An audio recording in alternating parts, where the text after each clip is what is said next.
Welcome to number 17, Chinuch B'Bayit. Thank you, the Yeshiva Darchei Aliyah, for sponsoring.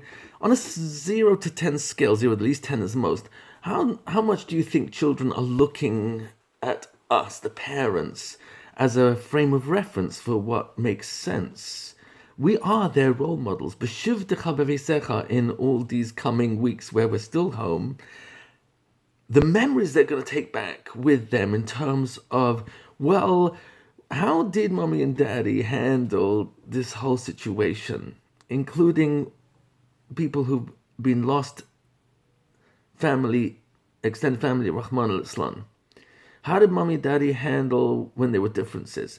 The ultimate answer is everything really starts with thought. Everything starts with attitude. And I'm going to share with you a mashal, a beautiful metaphor that really helps bring this out. And it's something that you can use with the children because it's practical. And that is really the following. Shlomo HaMelech, Chacham Mikol Adam, claims, Kol Yemei Ha'ani Ra'im. The entire days of the poor man are bad. You don't really need the wisest man on planet Earth to tell you that. But if you finish the rest of the pasuk, you realize he's not talking about financial poverty. V'leiv toiv mishte tamid. But a good mind is at a constant banquet. Shlomo Melech often will use the metaphor of your mind as a garden. So imagine here you have a garden. Here's my version. As you see, I'm extremely artistic. Here's the grass growing and obviously the trees. And let me ask you, and here's the metaphor.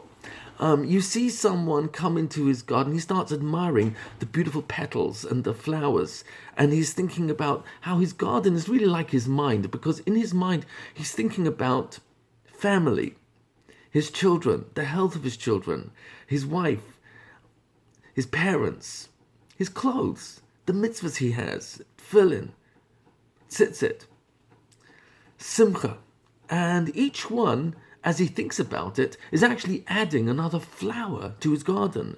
So that his garden, his mind, is so beautiful because he's focusing on what is already a blessing in his life. And as he's walking through his garden of his mind, he notices, oh my gosh, look, there's some weeds. And sure enough, there's some weeds growing in the garden. So I'm going to hear you add some weeds to our garden. Can you see the weeds? There, the weeds? Oh my gosh. So what's the logical thing to do? So I'm going to give you two options. Number one, uproot the weeds. Yeah, that sounds pretty logical. Or number two, ignore them. That makes no sense. Well, what will happen if you ignore the weeds? Well, the weeds will grow. But what happens if there's an option 3, where our friend Mr. Ployny goes into the house, fills up his watering can, comes out and waters the weeds? What are you going to say? Are you out of your mind? What are you doing? And the next day, sure enough, he comes out and he notices the weeds have grown a little higher. So let's make them a little higher. And you show them to your children. Oh my gosh, the weeds are even higher than yesterday.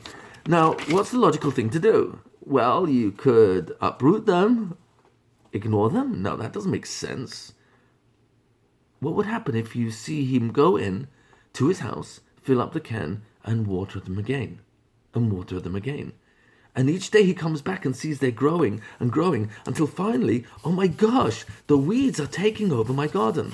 And ask the children, what is this telling us? Leiv taiv mishte tamid, a good mind is at a constant banquet. What is going on? The weeds will take over my garden. What are weeds? They're my complaints. Our children are looking at us. Now, it's never too late to start again and to uproot the weeds and just pay attention to the beautiful garden. But the biggest problem in me watering the weeds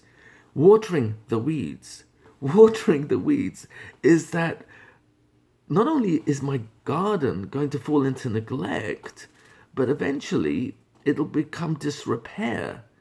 And in me thinking that what I have to do is fix the garden by watering the weeds, what do you mean? Who would do that? And the answer is, when I think about all my problems and my challenges in the family beyond, when I think about health issues and I think about finances and I worry and panic or complain, what ends up happening is I'm watering the weeds, watering the weeds. So how do you help children to really get this into their mind? Well, obviously, I have to be the role model of that. But in this particular practical example, what I'm offering is the following. Draw that illustration that I showed you earlier with the trees, and then ask the children to write in small little post-its. And if they can't write, you'll ask them to dictate to you, and you write it for them. Write in a little post-it one thing you're happy, grateful for today, and put that on one of the trees. And then another thing and another, and keep adding it to the trees. And then you'll introduce this marshal about watering the weeds and ask them, well, if you start noticing there are weeds there, what should we do? Talk about them, think about them, or just simply uproot them? Well, how do you do that in your mind? And the answer is always the same. Your next thought is your bechira. Do I continue complaining, thinking, watering, talking about what's wrong in my life, what's wrong with my wife, what's wrong with my husband, what's wrong with my kids, what's wrong with my spouse, what's wrong in my house, what's wrong with my health, what's wrong with my wealth? I'm a poet and I know it. Or do we get to Lev Tov Mishte Tamid? It doesn't mean the weeds aren't there, but guess where we really experience life? Inside our thoughts. And how far are we ever away from the next thought? You're always one thought away. And when our children see that our attitude in life is one of, when we see the weeds, we move on.